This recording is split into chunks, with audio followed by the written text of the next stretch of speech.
Jai Radha Madhava Jaya Kunja Bihari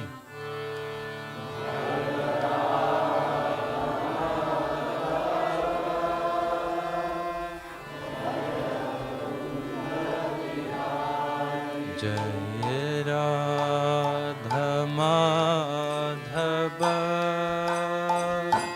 Jaya Kunja Bihari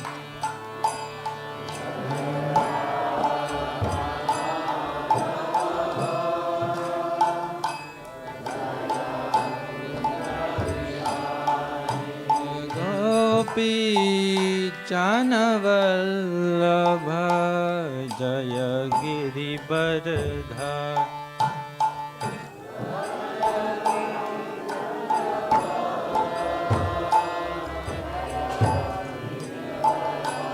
Jaya Gopi Chanavallabha Jaya Giri Bardhari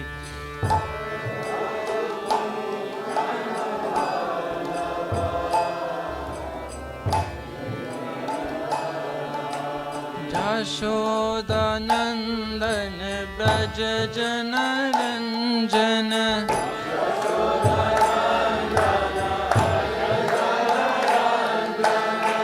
Yashodanandan Braja Janaranjana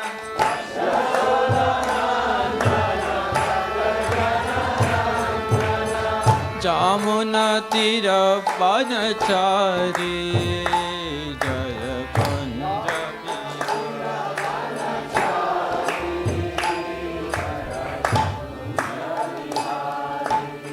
Jamuna Tira Panachari Jaya Kunja Bihari Jamuna Tira Panachari Jaya Radha Madhava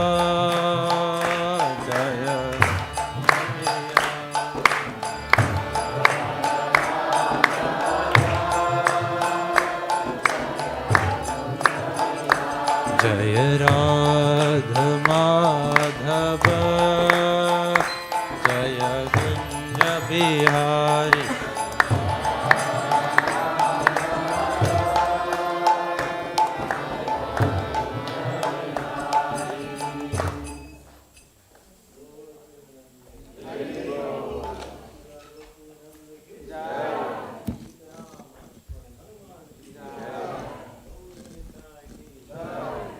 Baladev Subhadra Maharani ki, Rathayatra Mahamahotsava ki, Gaur Premanande, Yila Prabhupada ki jai. So, as we all know, today is the day of the year we all look forward to honor and also assist Lord Jagannath in his pastime of Rathayatra. So I chose one verse from Chaitanya Charitamrita, and this is from the Lord dancing at Rathayatra, and this is Madhya Lila chapter 13, verse number 119. So I'll just read the Bengali and then go right into the verse. E matta gaura shami don't hate tela teli swatate shaman me rake gaura mahabali. Thus, there was a sort of competition between Sri Chaitanya Mahaprabhu and Lord Jagannath in seeing who would lead. But Chaitanya Mahaprabhu was so strong that he made Lord Jagannath wait in his car. So the Rathayatra is going on and there's this competition between Lord Jagannath and Sri Chaitanya Mahaprabhu to see who would actually take the lead. Lord Chaitanya, we know, is Sri Krishna Chaitanya Radha Krishna Anohiyanya. He is Srimati Radharani's mood, but he is actually Krishna himself. So in his Leelas as Sri Chaitanya Mahaprabhu, he mostly played in his role as his internal role, Srimati Radharani. Jaya Jaya Sri Chaitanya Jaya Nityananda Jaya Dvaita Chandra Jaya Gaura Bhakta Vrinda Jaya Jaya Sri Chaitanya Jaya Nityananda Jaya Dvaita Chandra Jaya Gaura Bhakta Vrinda. So I'll read the translation once again. Thus there was a sort of competition between Sri Chaitanya Mahaprabhu and Lord Jagannath in seeing who would lead. But Chaitanya Mahaprabhu was so strong that he made Lord Jagannath wait in his car. Srila Prabhupada's purport. In his Anubhasya, Srila Bhaktisiddhanta Saraswati describes the ecstasy of Sri Chaitanya Mahaprabhu as follows. After giving up the company of the gopis in Vrindavan, Sri Krishna, the son of Maharaj Nanda, engaged in his pastimes at Dwarka. When Krishna went to Kurukshetra with his brother and sisters and others from Dwarka, he again met the inhabitants of Vrindavan. Sri Chaitanya Mahaprabhu is Radha Bhava Duti Suvalita, that is, he is Krishna himself assuming the part of Srimati Radharani in order to understand Krishna. Lord Jagannath Dev is Krishna and Sri Krishna Chaitanya Mahaprabhu is Srimati Radharani. Chaitanya Mahaprabhu is leading Lord Jagannath towards the Gundicha temple corresponded to Srimati Radharani's leading Krishna towards Vrindavan.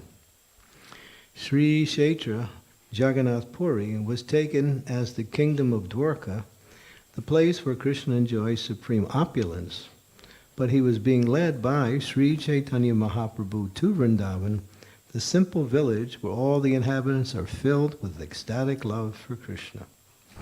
Sri Kshetra is a place of Aishvarya Leela, just as Vrindavan is a place of Madhurya Leela. Sri Chaitanya Mahaprabhu's following at the rear of the Rath indicated that Lord Jagannath, Krishna, was forgetting the inhabitants of Vrindavan. Although Krishna neglected the inhabitants of Vrindavan, he could not forget them. Thus, in his opulent Rathayatra, he was returning to Vrindavan. In the role of Srimati Radharani, Sri Chaitanya Mahaprabhu was examining whether the Lord still remembered the inhabitants of Vrindavan. When Sri Chaitanya Mahaprabhu fell behind the Rath cart, Jagannath Dev, Krishna himself, understood the mind of Srimati Radharani. Therefore, Jagannath sometimes fell behind the dancing. Therefore, Jagannath sometimes fell behind the dancing Sri Chaitanya Mahaprabhu to indicate to Srimati Radharani that he had not forgotten. Thus, Lord Jagannath would stop the forward march of the Rath and wait at the standstill. In this way, Lord Jagannath agreed that without the ecstasy of Srimati Radharani, he could not feel satisfied. While Jagannath was thus waiting, Gaurasundar Chaitanya Mahaprabhu, in his ecstasy of Srimati Radharani, immediately came forward to Krishna. At such times, Lord Jagannath would proceed ahead very slowly. Thus, competitive exchanges were all part of the love affair between Krishna and Srimati Radharani. In that competition between Lord Chaitanya's ecstasy for Jagannath and Jagannath's ecstasy for Srimati Radharani, Chaitanya Mahaprabhu emerged successful. Om Gyan Timirandasya Gyanajana Salakaya Chaksun Militam Yena Tasmai Shri Gurave Namaha Nama Om Vishnu Padaya Krishna Prastaya Bhutale Srimakti Bhakti Vedanta Swami Niti Namine Namaste Saraswati Deve Gaudavani Pracharine Nirvisesa Sunyavadi Pastyatya Destatarine Vanchakalpa tarubhischa kripa sindhu paevacha patitanam bhavanebhyo vaishnavebhyo namaho namaha. Jai Sri Krishna Chaitanya Prabhu Nityananda Sri Advaita Gadadhar Sivasadi Gaur Bhaktavrinda Hare Krishna Krishna Krishna Hare Hare Hare Rama Rama Rama Hare. So this verse and purport especially illustrates the actual meaning of Jagannath Rathayatra. Krishna was away from Vrindavan for many, many years. When Krishna was in Vrindavan, Kamsa, that powerful demon who was ruling Mathura, knew that Krishna would be the cause of his demise. And so, demon after demon, who had all been subjugated by Kamsa, was sent by Kamsa to Vrindavan to kill Krishna. But, of course, it's not possible to kill the Supreme Lord. And so, Krishna killing the demons was just like his little side playing, like sometimes children play. No, that was just some fun that Krishna had, killing all of these demons. But the problem was that when the demons came into Vrindavan, they would cause fright and horror to many of the residents of Vrindavan. So Krishna didn't like that. And that disturbed him, to seeing his very dear, intimate, loving associates being put in this frightful situation by these demons. And so this was going on, and then Kamsa at one point realized that the only way I'm going to kill Krishna is that I'm going to have to bring him to Mathura and set up a situation by which he'll be destroyed. He was thinking of Krishna as an ordinary person, or maybe just powerful. This is the way the materialists think. They cannot understand the power of God nor the power of God's devotees, and so they estimate everything according to their limited understanding. But so Kamsa, he was dutifully served by Akrura. Akrura, although he was a great devotee of the Lord, he stayed in Mathura and served Kamsa. And at one point, he developed such a relationship with Kamsa that Kamsa trusted him implicitly, without a doubt. So he was thinking, I have to get Krishna to come to Mathura, but who's going to get him? Probably the only person that could do it was Akrura, because he knew that Akrura had some connection with Krishna, some affection for Krishna, but at the same time, he appears to be a dutiful servant of Kamsa. So Kamsa gave him the message, go to Vrindavan and bring Krishna to Mathura. And Kamsa's plan was to kill Krishna. And he had set up this powerful elephant, Kuvaliyapida, I think his name was, to meet Krishna when he would come.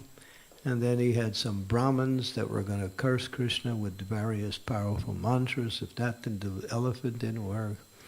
And then finally there was the wrestling match with these big, powerful wrestlers. So he was sure he was going to be victorious.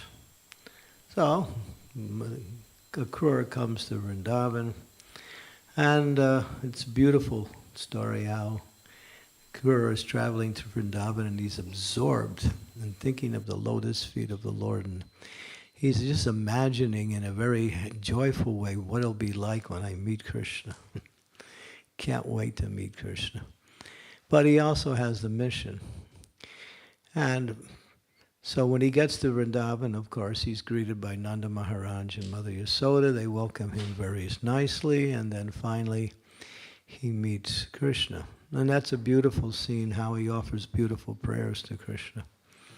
And then he gives the message, please come to Mathura. Actually, your devotees really want you there. Kamsa is very oppressive. and he's harassing all of the devotees. So please come and relieve the burden. So Krishna already knew he wanted to find some excuse to leave Vrindavan. He couldn't just leave, because the residents of Vrindavan had so much attraction and love for Krishna that even the thought, not what to speak of him leaving, even the thought of Krishna leaving was worse than death. Their love was so deep and so continuous. So Krishna had to make some arrangements. So he did it through Akrura, but he used Kamsa to do it. So Akrura comes, and then the plan is made that Krishna and Balaram would go to Mathura and meet with Kamsa, and then there would be a wrestling match. So Krishna had an excuse to leave now. But the residents of Vrindavan didn't like that. So when they found out, because they were boarding the chariot that Akrura had come, everyone was getting ready and everybody's wondering what's happening. Krishna's, oh my God, this is worse than death. So the gopis especially, their love for Krishna is immeasurable. It explains that the love for the gopis for Krishna cannot be described by anyone. Even Krishna can't even figure it out. It's so deep and so complete. And so now he's getting on the chariot, and the gopis are thinking he's not going to go. So they start falling in the front of the chariot, so the chariot could not roll. And this is a very emotional scene, as the gopis are doing everything to keep Krishna there. But then again, it was understood that Krishna was determined to go. So somehow or other, the scene changes and the gopis were removed from that position. And now the gopis are angry. They're not angry at Krishna, but they're angry at Akrura. They said, you are called Akrura? Akrura means not cruel. That's the meaning of his name. Or kind. But I can see your name is not right. It's actually Krura. Cruel. You created this cruelty in Vrindavan by taking Krishna away. So they cursed him. They actually cursed Akrura. And then later on, he got stuck with some espionage where he actually went against Krishna in the whole story of the Samantaka jewel. When he was in the intrigue with the other members who had decided to steal the Samantaka jewel from Satyavit, and then of course they killed him also, and Krura was involved in that. So although he was a great devotee, that curse caused him to fall down from his position. And he didn't really do anything wrong. But the power of the gopis' curse was so complete that he had to suffer. Of course, after that, he came back. Now, Krishna comes, and then, of course, he fights, kills the elephant, and then the Brahmins, their curses, can't do anything, and then Krishna enters into the wrestling arena with Balaram. And that's a beautiful scene. How different types of people, some came from Vrindavan and others, Nanda Maharaj and many of the cowherd boys, wanted to be with Krishna, so they couldn't not go to Vrindavan, so they came. And then that wrestling match, and then, because Krishna, he doesn't hate the demons, but he hated Kamsa.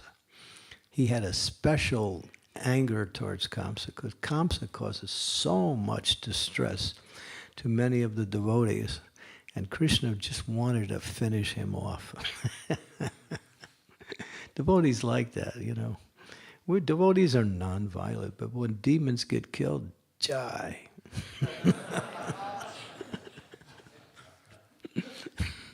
It's like not only jai, it's mahajai, you know. Really, jai ki jai. And so, and of course, when Krishna kills demons, the demons get liberation. So after the wrestling match, when everyone was in chagrin seeing what it was happening, that these two little boys from Vrindavan were fighting these powerful wrestlers. But Krishna played around with them for a little while and then finished them off. After both of the wrestlers were killed, then Kamsa's brothers, I think, or his cousins, or sons, either one, they came, they attacked Krishna and Balaram, and he finished them off. And then Krishna's looking at Kamsa, and he's sitting up on the dais, way up above everything, watching his whole. Now he's frightened. And so he's doing whatever, he's trying to send his armies after Krishna, but nothing's working, and Krishna runs up over there. And he grabs Kamsa, and he just starts pounding him, just beating him. And it was like, Krishna was really angry. He was really angry. And then he takes Kamsa's lifeless body and drags it all over the wrestling arena, and then just throws it. Usually when Krishna kills the demons, it's fun, and he enjoys that, and the demons get nice death. But with Kamsa, he really just finished. He was so angry because he was such a terrible demon. He had caused so many, Devaki's sons were all killed by Kamsa. And that was Krishna's brothers. There was so many atrocities that Kamsa had, so Krishna was really angry. And now everyone thought, wow, Kamsa's dead now, and Ugrasena was installed on the throne. He was the rightful heir. And everyone thought, oh, now Krishna can come back to Vrindavan. But the residents of Mathura started to say to Krishna, all of the enemies of Ugrasena are going to cause us so much problems. The whole big army of Kamsa is still existing. So we will have no peace. They'll just attack us, and we can't defend. So you have to stay here. And Krishna and Balaram, it's nicely discussed. They're discussing, we really want to go back to Vrindavan, but how can we go back? Because we leave all of these devotees defenseless against Kamsa's armies. So he stayed. And then, of course, Devaki and Vasudeva were also there. And they also wanted to spend more time with Krishna because they had never had that opportunity to really be with Krishna. When Vasudeva took Krishna to Vrindavan after Krishna was born from the jail cell, they were always thinking, and they had that paternal affection for Krishna that was so deep. And here was a chance to show it. And so also to please Devaki and Vasudeva, the Lord stayed. And then, of course, Krishna was helping, and he built up his army, the Yadu dynasty, and his army was gradually building up. And then gradually, but then more and more demons were coming after Krishna, and that was Pondraka, and there was Keshi, there was Shalva, there was Dantravarka, one after another. Because Krishna's mission is Pravitranayam Sadhunam Vinasanaya Chaduskritam. He's there to kill the demons and also to give pleasure to the devotees. So he wants to finish all of the prominent demons, and then he's thinking, I want to go back to Vrindavan. I want to be with the residents of Vrindavan. They want to be with me also. And so he's in that mood of trying to wipe out the demons as fast as he can so he can get back. But, many of these demons were quite expert at fighting, and so there were so many battles and so many situations where Krishna had to spend years and years finding the demons and killing the demons. And then, there was a threat in Vrindavan that now Krishna was not in Vrindavan, so many of the Kamsa's persons who wanted revenge on Krishna would go and harass the residents of Vrindavan, and Krishna was not there. So Krishna decided to build the Dwarka fort. So he built this fort called Dwarka, which was on the seaside. I don't know exactly the geographical place. And then one night, he transferred all of the residents of Vrindavan into Dwarka to protect them and not be killed by the demons that were attacking Vrindavan still.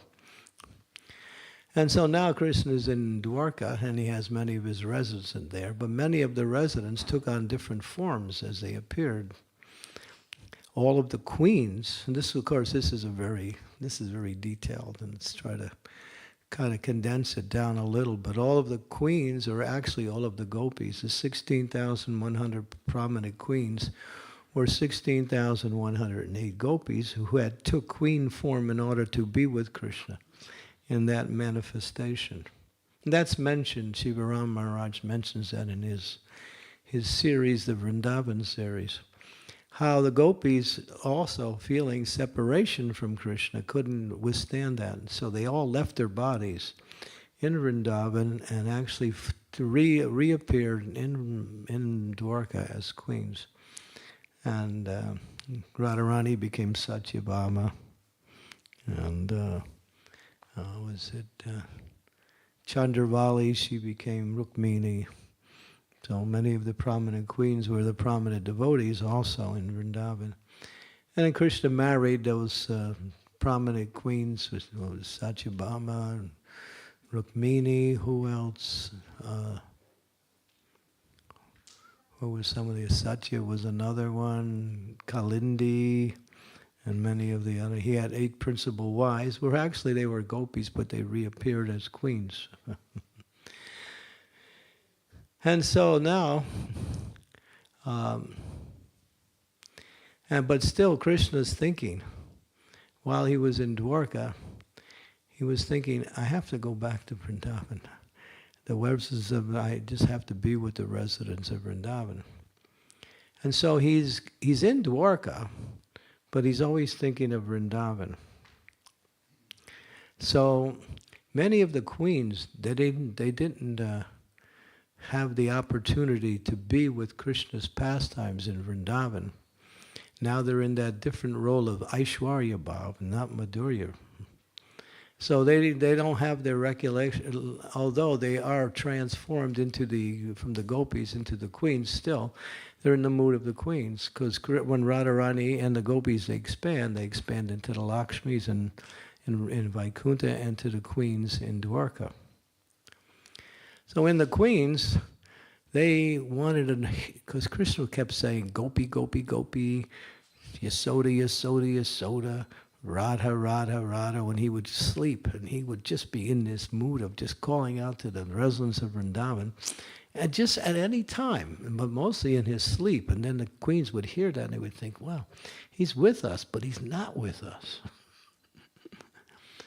And so they approached Rohini, which was the mother of Balaram. She was there in Dwarka.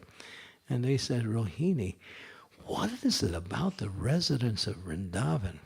And what were the pastimes that Krishna was performing when he was in Vrindavan? You're the only one that were there at the time. Can you tell us? She said, well, if I tell you and Krishna finds out, he's going to leave immediately. Because when he hears me speaking about his leelas in Vrindavan, he's gone. He's not going to be here anymore. So the queens were persistent. So they said, let's make a plan. Okay, so they made a plan. So they came to one assembly house, and all the queens, many of the queens, not all of them, came.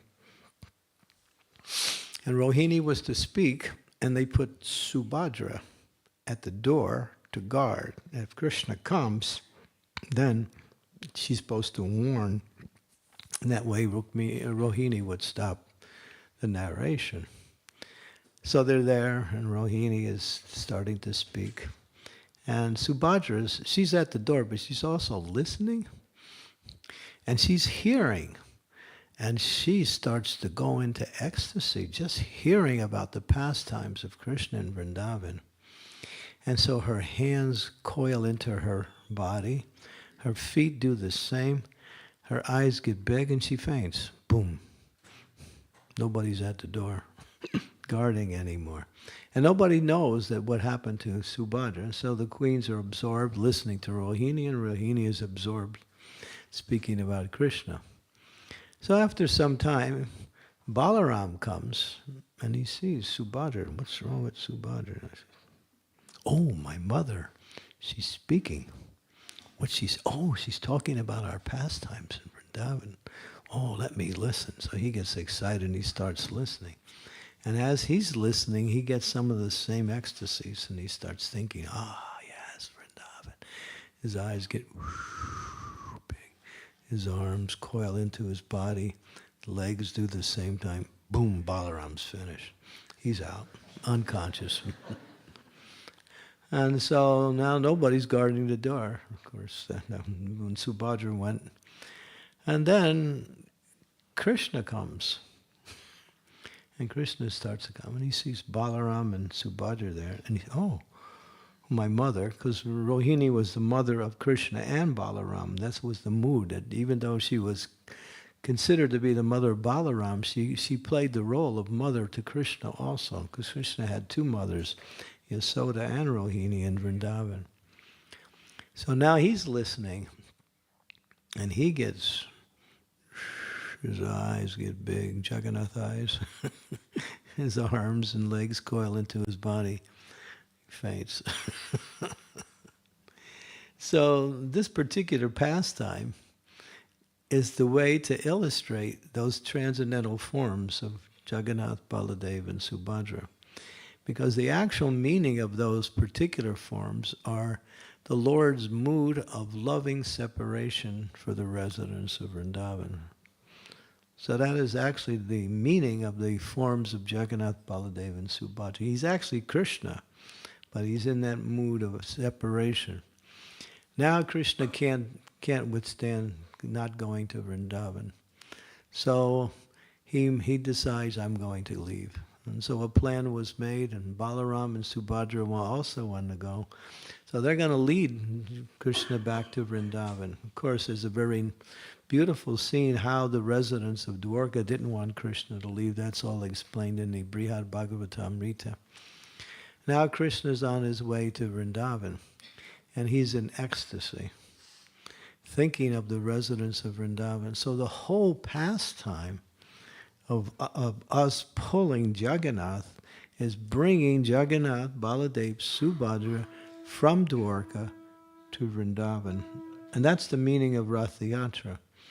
So you see, if you go to Jagannath Puri, there is the Jagannath Puri Mandir. That is considered to be Dwarka or Vaikuntha. And the Gundicha temple, which is 2.3 kilometers down the road, is actually none different than Vrindavan. So the whole scene of Rathayatra is to bring Krishna back to Vrindavan.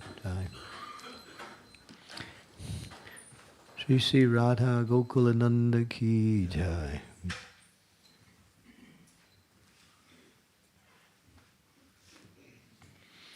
So when we're performing this pastime, we're actually entering into a very intimate and very deep loving pastime with Krishna. It's not just about pulling the ropes and chanting and dancing. That is, of course, the essence of our bhakti. But the mood is to try in a prayerful way, Krishna, please come back to Vrindavan. And then Sananasmriti, that it's understood that the heart of the devotee is non-different than Vrindavan. So the idea of pulling the ropes is that you're bringing Krishna into your heart by the enthusiasm and by your devotion in pulling the ropes, and then of course dancing and chanting. As Sri Chaitanya Mahaprabhu was performing this particular pastime, as mentioned here, it was a competition. The gopis actually came to Kurukshetra at one point to bring Krishna back to Vrindavan. But when the gopis saw Krishna in Kurukshetra, and he was dressed with armor and surrounded by military soldiers, their ecstasy dropped. Although it was the same Krishna, it wasn't the same Krishna. because they love Krishna in that mood as a cowherd boy in Vrindavan, and not as the soldier in Kurukshetra. So Radharani's happy to see Krishna, but at the same time she's trying to bring Krishna back to Vrindavan. So it's interesting, Bhakti Siddhanta Saraswati says something quite amazing. He said that Radharani's anxiety when she's at Kurukshetra is at the height. She's in such anxiety that those who serve Radharani in the mood of bringing Radha and Krishna back together in Vrindavan, that is the highest form of service, bringing Krishna out of Kurukshetra and back to Vrindavan. He explains that in one article. So he says, it's not the separation in Vrindavan that's the highest, it's the separation in Kurukshetra that's even higher. So it's amazing how Bhakti Siddhanta has understood that in terms of Radharani's mood of separation has reached such a point of unbearability that anyone who engages in devotional service in the mood of bringing Radharani and Krishna back to Vrindavan, in the mood of bringing him out of Kurukshetra, he said that's the highest form of service to Srimati Radharani, even higher than Vrindavan. It's interesting. Because her anxiety knows no limit. And so in that pastime, so when we're dancing and chanting in front of the cart, our enthusiasm is a way to show our love for Krishna, that we want to bring him. And so you'll see that the cart stops and the cart goes. Jagannath sometimes he stops just to see the dancing of his devotees. Or sometimes he wants to see if maybe the ecstasy has dropped down and he wants to wait until it comes back up and then he decides to go again. That's Jagannath. We were in Jagannath Puri in the year 2001 for the Rathayatra with many of the devotees from Chaupati and in Bombay. We had 4,000 devotees. So we were there for the Rathayatra, and it's a really amazing celebration. If you haven't been, find some time before you depart this world and go to Jagannath Puri for Rathayatra. You'll never forget that experience. It's so powerful and so deep in bhakti. You might say, well, 1.2 million people, oh my God. It's like that. But if you go with the devotees in an organized way, you can get some special arrangements. And we did that. So when the carts, they build the carts, and when they build the carts, it takes them 700 trees to build those 3 carts. And there's a special kind of tree that is used for that. And after, the carpenters, they carve the carts out of the trees, and they make these beautiful carts.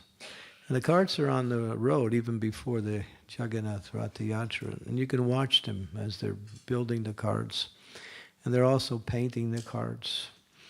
There's a different family that are servants of Lord Jagannath that did do a particular color on the cart.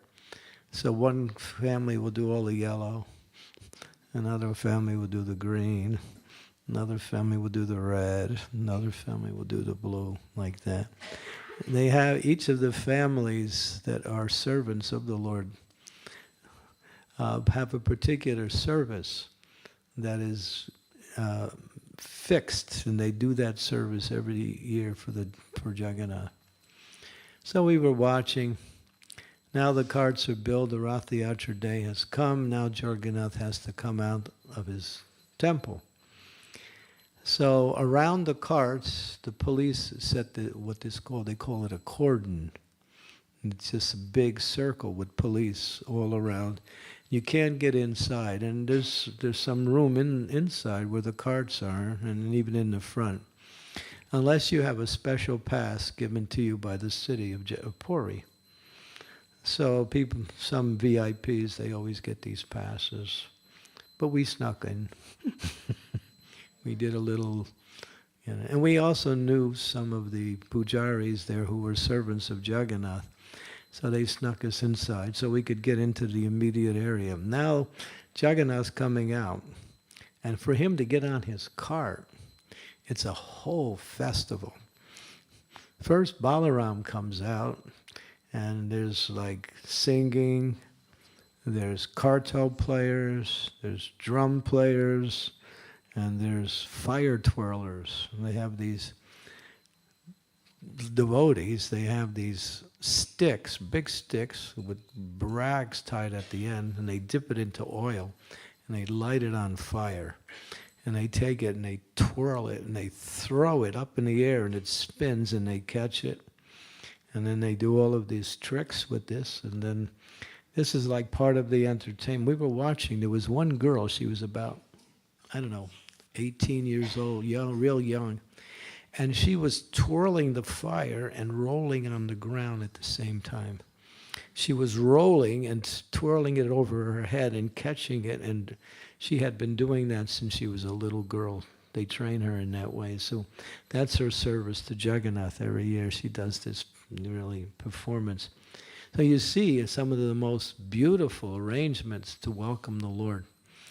And finally, the deities come out one by one. It starts about 8 o'clock in the morning, and by 1 o'clock the deities are on the cart. So it takes about 4 or 5 hours. And then the VIPs come, and the mayor comes, and all of them, they come up and they do puja to the deities, and they offer garlands, and so there's another big ceremony that goes on. So that takes another hour, hour and a half. And finally, it's like midday already, and now it's time for the Rath cart to go. So we went. This year it was rainy that year. It was during the rainy season. So it was a little bit difficult. But we were there in front of the carts. We were singing and dancing. And there's an announcer who places himself above everybody. And he speaks in Orion, and he describes what's going on. It's being broadcast all over the world in different languages. And so then now Balaram's on the cart, Subhadra's on her cart, Jagannath's weapon, the chakra, that's out there. Now Jagannath has to come. So they take out Jagannath, and they're carrying Jagannath, he's in ecstasy. And they get him to the base of the cart. Now the cart's really high up. I mean, if you're standing up, even the base of the cart will be over your head. And they have a long plank with some like trees that they cut to use as steps that are going up. So now there's these 20 men. These guys are really big. And they got ropes, and they're carrying Jagannath. They get him to the cart. Now they got to get him on. So everything seemed to be going okay until Jagannath got to the base of the cart. And so now they're trying to move him up the cart. Nothing's happening. And we were inside the court, and we were right there next to the cart watching. And so Jagannath's not moving. He's not moving. They're pulling, they're struggling, they're straining. And this is all being announced, to the world by these announcers. And so we're thinking, what's happening? And then all of a sudden, Jagannath lays down flat. He goes on his back. And now they're holding him that way, and they still can't move him. He's not going. And Jagannath's big. He's like 2 meters tall and about 1 meter wide. He's huge. And they can't move him. And so the announcer, he jumps into this whole program. He wants to get involved. So he says, Jagannath, Jagannath. We heard this later because we didn't understand Orion. But later they told us, he said, Jagannath, Jagannath, get on your cart. Your devotees are waiting. Come on, get on the cart. No time to sleep. He said that to Jagannath. He's like taking it easy, And then all of a sudden, at one point, and I saw this, the deity went right up. It was like no effort. And later on we talked through our contacts there, how'd you guys do that? We said, we don't do anything. He does everything. We just act like we're doing something, but he does all the movements. No, Jagannath's on the cart. Okay, now the Rath's ready to go. Balaram's cart's first because the whole pastime is Balaram and Subhadra leading Jagannath, Krishna, back to Vrindavan. So they're first. So Balaram's cart goes first, and he's going down Grand Road. And then Balaram decides, I'm going to do a little pastime of my own. So he starts drifting over to the side. And they got these big ropes, and people are pulling, and the police are saying, pull this way, move him this way, and it's just shouting, and Balaram's still going over. He doesn't want to hear anything. He goes over to the side, and he's moving sideways, and then he goes all the way off the road, and he goes up against an electrical pole, and the cart stops. Can't move it. Now, there's 100 men on the cart, and they're not going to get off. That's just the way it is in India, It's like that. And so there's no brakes, there's no steering. The cart's up against this pole. What to do? So the only thing to do is to remove the pole. So that's what they did. They called him a municipal man. A guy climbs up the pole, unhooks the electrical wires from the top, and then they get these picks and shovels, and they dig the pole out of the ground. Yeah, and they try that in London, see what happens. And so now they pull Balaram back to the center. And so then the Rath is going on. We're at Jagannath's cart, we're doing kirtan there.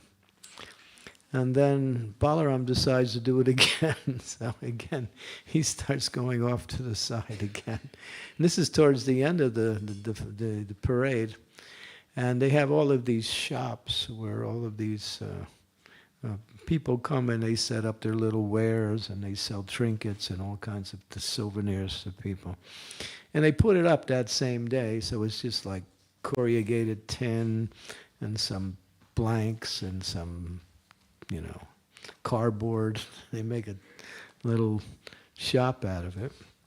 So Baladev goes up against this man's shop and stops. So then they have to take the man's shop down. And the man who owned the shop, he thought, this is so special. I get to offer my shop to Baladev. He was kind of happy. We learned all of this later out from some of the people who were there. And then, of course, and that particular year was a little bit different than most years, because most of the years Jagannath completes the Rath on the same day. But this year, for some reason, he didn't. He kept stopping, and we kept doing kirtan, and his cart was hardly moving. People were saying that he wanted to see the kirtan, so instead of going, he was just watching. And the announcer was saying, and we heard also that, he said, we can't believe it, folks, but these devotees, they're like Lord Chaitanya come again to dance and chant in front of Rathayatra for the pleasure of Lord Jagannath. They were praising us. We had 4,000 devotees came. And so the rule is that when the sun goes down, the cart stops, wherever the carts are. Though they don't roll past sunset, and they begin only in sunrise. So then that night, there's puja and all kinds of worship through the night. And the next morning when sunrise starts, then the parade finishes. So the second day we had the opportunity to pull the carts. And that day, and then when they get to the Gundicha temple, the carts line up, 3 of them in a row. And that happens in the evening. And then there's a festival of, again, worship, garlands, and people coming on and offering various types of offerings to Jagannath, Baladev, and Subhadra. And then after that goes out for a few hours, then they take the deities off the cart. And that's a beautiful, and then again the fire throwers, and then the kartal players, and the drum beaters, and they're really good when they play the drums. Da-doom, da-doom, da-doom, da-doom, da-doom,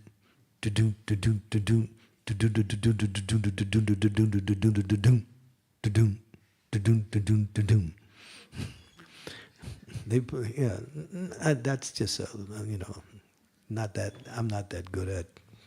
But anyway, they play so perfectly all together, and there's like 100 of them on wampers, 100 of them on drums, and they all play simultaneously and all synchronized so nicely.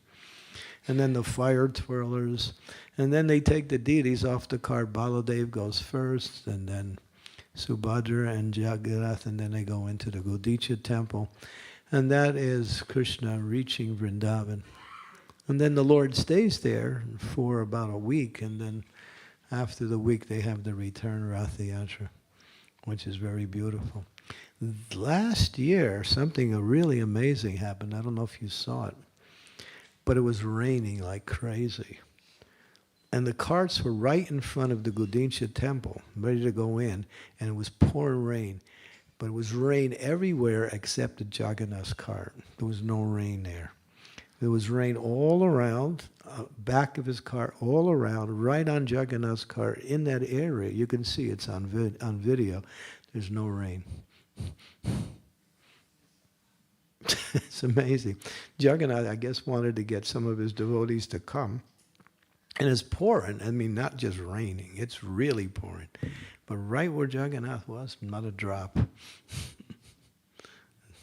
So it's quite mystical when you go there. You can see some of the most amazing things happen. And Jagannath conducts the whole thing, as the devotees told us, that he controls all. We simply try to assist him in his pastime, that's all. So it's a wonderful chance to actually honor the Lord and be part of this Rathayatra. Srila Prabhupada wanted to give this special pastime of the Lord all around the world. So, and we are criticized also by some of the echelon in Jagannath Puri for doing Rathayatra outside of Puri. They say that's the only place it should be. But Prabhupada started it, and because of that, millions and literally millions of people who would never come to our temples got the chance to, get darshan of the Lord. Because Jagannath Rathayatra is really for people in general. And for us to preach to them by giving them a chance to see the Supreme Personality of Godhead on his Rath cart, where they can, if they want, they can offer things to the deities. Of course, they do that in India. When we do our carts in Rathayatras in India, wherever you do, people run up and they're just handing us bananas and different kinds of fruit and sweets and money and everything. It's constant. The Western culture is not so much attuned to the mood of Rathayatra, but people can at least, they see the Lord in that beautiful form. And if they simply see that, then they're guaranteed a human birth in their next life, simply by seeing or even appreciate it. Jagannath Rathayatra. So it's a wonderful festival, and I don't want to take up too much time because I know it's a little tight on the schedule. But chant, dance, and have a wonderful time. Jagannath Rathayatra ki. Any questions or comments? Yes, anywhere. Yes, Mataji. Thank you very much for the wonderful class. I just wanted to clarify. So in the pastime in Kurukshetra, then when the gopis meet Krishna again, and Radharani says that she wants Krishna to go back to Vrindavan. Yeah. So, I heard that the gopis pull the chariot back to Vrindavan. So Krishna actually goes back to Vrindavan again, right?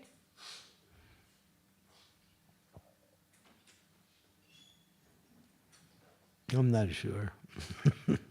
I can't remember. Where did you read that somewhere? That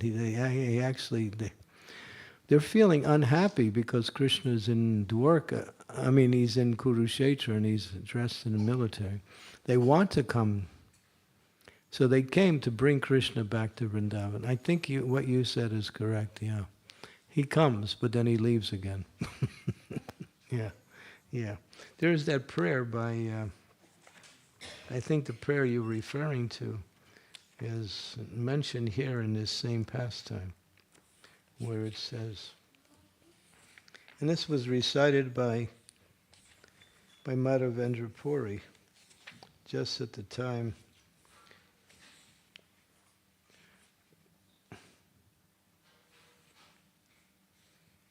Let me see, it's right here.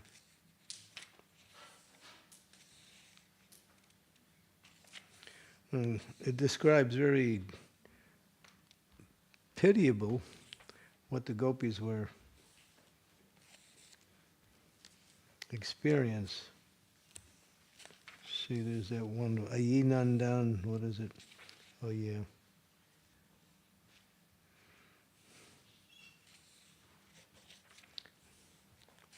It's coming somewhere in this area here.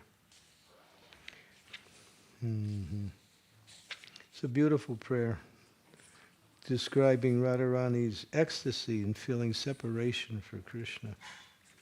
And she can't be happy unless Krishna actually returns to Vrindavan. Can't seem to find that. It's a beautiful, it was recited by Madhavendra Puri when he was leaving the body. Yeah. Right. Radharani is pleading with Krishna. She's saying, your mother, your father, and many of the other residents of Vrindavan, they're dying. So please come back. And she's trying to speak on behalf of them also. Thank you, Madam. Thank you, yeah. Yes, Mataji.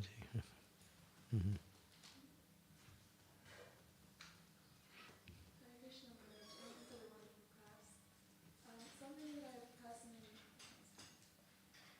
Something that I personally struggle with on festival days in general is maintaining enthusiasm throughout the day.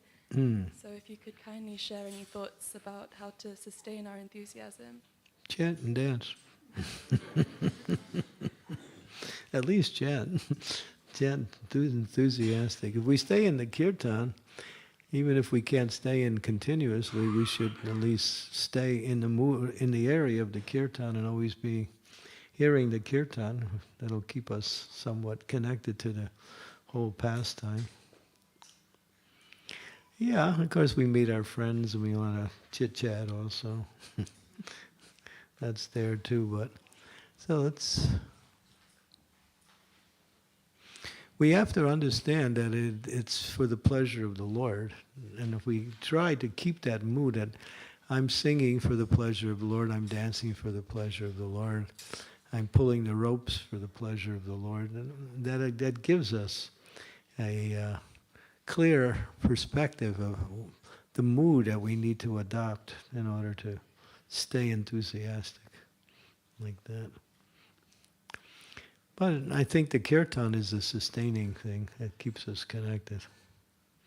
And usually in London, there's how many kirtans going on in front? 1 or 2, sometimes 3 different kirtans. It's such a long procession. Yeah. It's nice. Yes, we have a couple hands here. Our brahmachari friend over there. The color is becoming rare. Okay.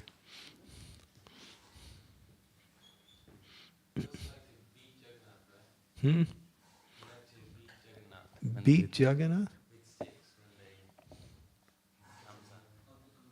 Oh, he's talking about the Hare Panchami, that pastime?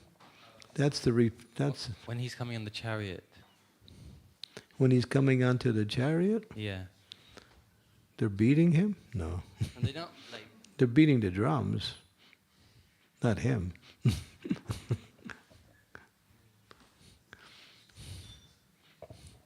No, nobody's beating Jagannath, that's for sure. Nobody would even think about that.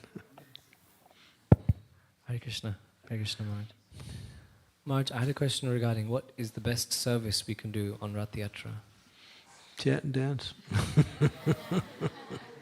Enthusiastically. Because with that spiritual energy coming out, then people on the side, they can become affected.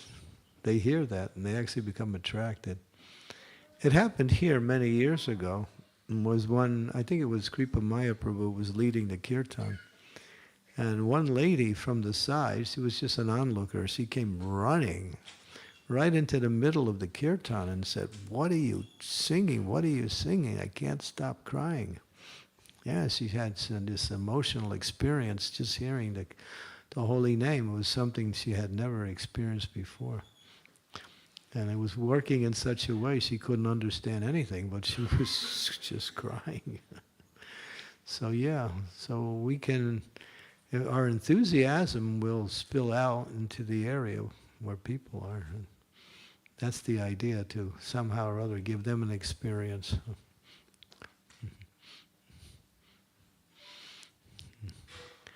Yes. Gurudev, can you tell us what does Jagannath Baladev Subhadra do in the Gandicha temple when they are there? Can I tell you about? What are Jagannath Baladev Subhadra doing in the Gandicha temple when they come there? They are staying there for some time. That's Krishna and Vrindavan. We are not allowed inside of that temple if you have a pale-looking body. If you have that nice suntan, then you can go in. It's not a suntan, but us pale guys can't go in. So, of course, they have programs there, and they do worship. The worship goes on for the whole week. Various offerings and like that. But I've never been in, and we're not, you know. So. We hear that's just worship goes on like that.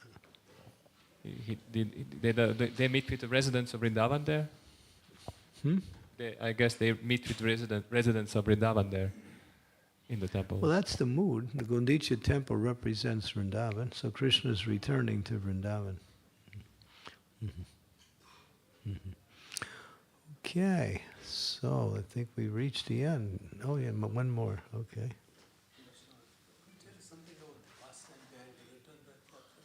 The return Rathayatra pastime. There is a pastime called Hare Panchami. I think that happens at the return, I'm not sure when, where the goddess of fortune, Lakshmi, she's in the Jagannath temple, which represents Dwarka. And she's angry because her husband has left. So she sends out her servants, and then Krishna's with the cowherd boys, and then with his servants, and then the girls attack the boys and they beat up the boys. It's a good pastime for those ladies who really want to do that, but so yeah, that's a wonderful pastime. Krishna's servants get beat up by Lakshmi's servants, and then she chastises Jagannath for leaving like that. So it's mentioned also in here Panchami. There's a particular delineation. And then Jagannath he gets tied up and she drags him back.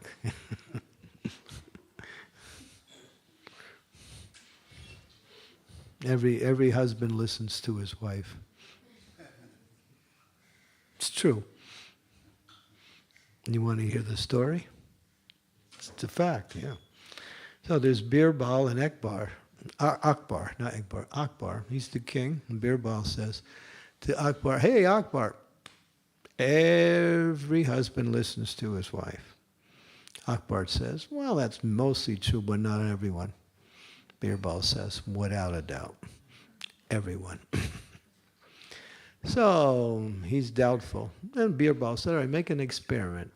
Call all of the residents from the kingdom and set up two lines. The lines, line here for those who listen to the wife, and another line for those who don't. Okay, so the experiment's going, and people are coming, and all the men are standing in the line that they listen to their wife. Nobody's going into the other line. So Akbar's, he's hoping there's at least, one. Birbal said, I told you.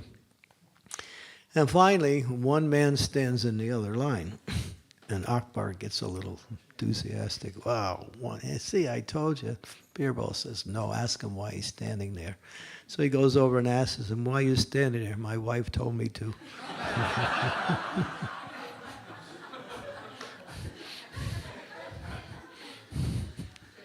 Hare Krishna. So just in case you weren't sure. Okay, I better end on that. Thank you very much. Shri Jagannath Rathayatra ki jai. Srila Prabhupada ki jai.